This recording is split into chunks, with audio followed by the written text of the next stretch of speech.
Guys, my name is Dr. Shalini Ramjit. I'm a PGY1 pediatric resident at Atrium Health Navicent / Mercer University program, and I'm here today to talk to you guys about the post-match.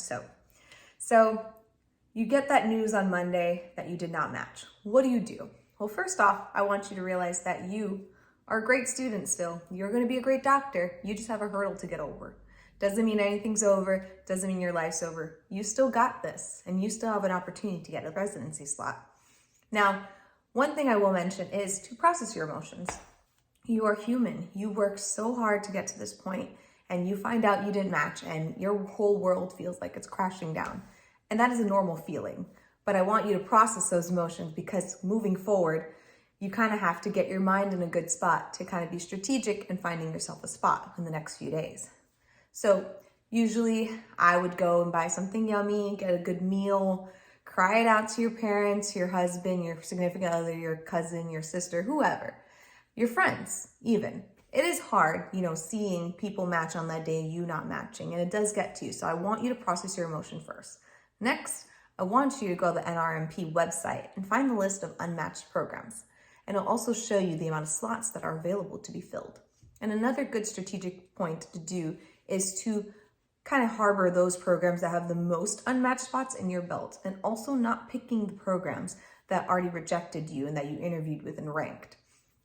So I would go to the website, kind of get your programs in a list. I created an Excel sheet where I kind of had kept track of everything. You only have about 45 programs to apply to. I believe it's still 45. And once you do that, you kind of have everything on there of the 45 programs that you qualify for and that have the most unmatched spots, and programs that maybe even had prior contact with, people that you've applied to before even, you can still apply again. But you want to be strategic because you only have 45 you can put, whereas in the match season, you can do pretty much almost any amount you can apply to. But now you have in the post-match up only 45 programs to apply to. So it is a little bit more of a weeding out game. So once you do that, kind of get those programs in there. Another way I also kind of weeded out my programs was I used Match a Resident. Has a software called Electronic Residency.com. It's a part of them, and you can go and create an account and you can have all the programs in there, and it kind of shows you what you qualify for and what you can match with, and it also kind of keeps it organized, and also looking up the programs as well and seeing kind of where you lie in their program and what the requirements are. I recommend using whatever tools you can. I know sometimes it costs a little money to get these things, so just finding something that you can use. The NRMP list of programs, Unmatched, is a good tool to start. It's free, it's available, and it gives you a lot of information. You can always divulge into the program's information to get more information on their website and things of that nature. And then, so once you go ahead and you get all your 45 programs, you're going to want to probably revamp some things. I kind of looked back at my personal statement and said, hey, maybe there's some things I could change here or there or improve on or something like that. Just looking at kind of where you feel like in your application you lack something and then kind of improving on that.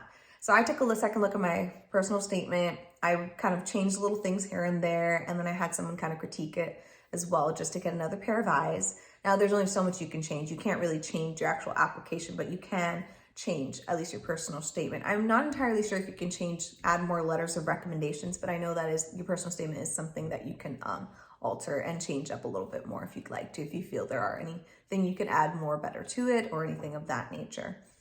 And once you do all that and you get all those 45 programs you want to apply to, you add them to the list in your NRMP, and then you hit apply. And on Tuesday is when the programs will start reaching out to you for interviews. And that process can be really hectic because they will all some of them call you, some of them email you, some of them reach out through different softwares and different platforms. But the problem is everyone's kind of doing it at once. Everyone's scrambling to get their spots filled, and you're also scrambling to get a spot. So everyone's in crazy mode essentially. So you just got to be ready, got to be at your computer all day. I tried to take little breaks in between, but I would get phone calls of people who want to interview me or just gauge interest and things like that. And then some of them would email you and actually set up a time to meet, which was really helpful because then you had time to plan for that. But you're really doing back-to-back interviews between Tuesday and Wednesday, and it is a lot. So mentally prepare yourself. Get your coffee, get your snacks, get your food, get everything ready because you're going to be in grind mode for the next 2 days. Everything from the whole match season will be shortened into a couple days period, really. So it is crucial to kind of keep your stamina up. Now, and also getting your sleep. I felt like I lost a lot of sleep because on Monday, I was going through the list so much and I spent so late at night trying to figure out the programs I want to apply to and get it in by Tuesday. I believe morning time frame was the deadline to submit your 45 programs. So you really do have to be very vigilant and kind of getting on it really quick.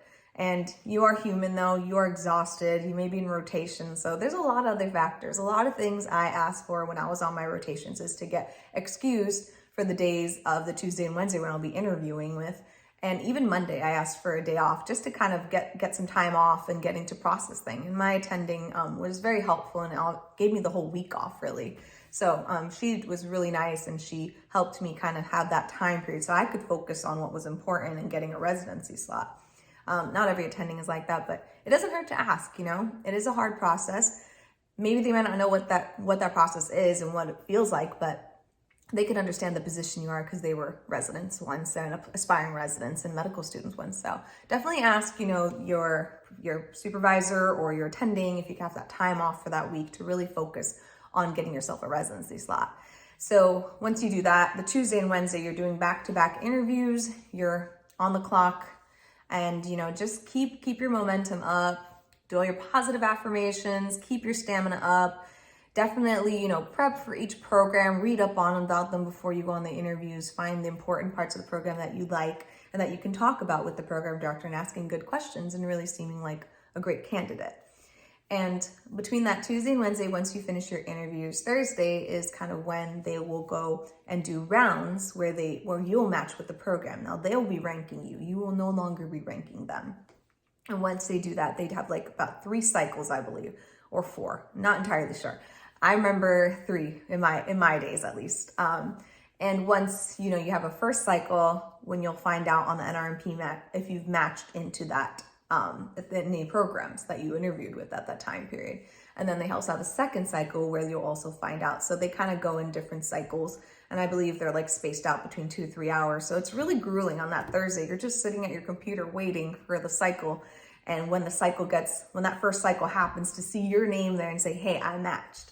Now, they do say within the first 2 to 3 cycles, that's kind of where you figure out if you match. And then when you get to the 4th one, it's kind of making your chances just a little bit lower, but it's not impossible. I've heard people that have matched in the last cycle. But there is, you know, there's hope. I know people who did not match in the post-match soap week and still got a residency slot and is very happy where they're at. So, you know, it's not impossible. I feel like what happened with me was for the best because I ended up at a program where I am thriving and I feel like it's very supportive, close to home. It worked out so much in my favor than the programs that I even ranked in the first half of the residency match season. So, you know, it is possible. Keep your head up, guys, and just keep going. You've worked hard for this and the road doesn't stop there. It's just an obstacle, but I know you got this and you are strong. So hopefully this video helped you guys. It was great talking to you guys today, and I wish you guys all the best in the season. Thank you.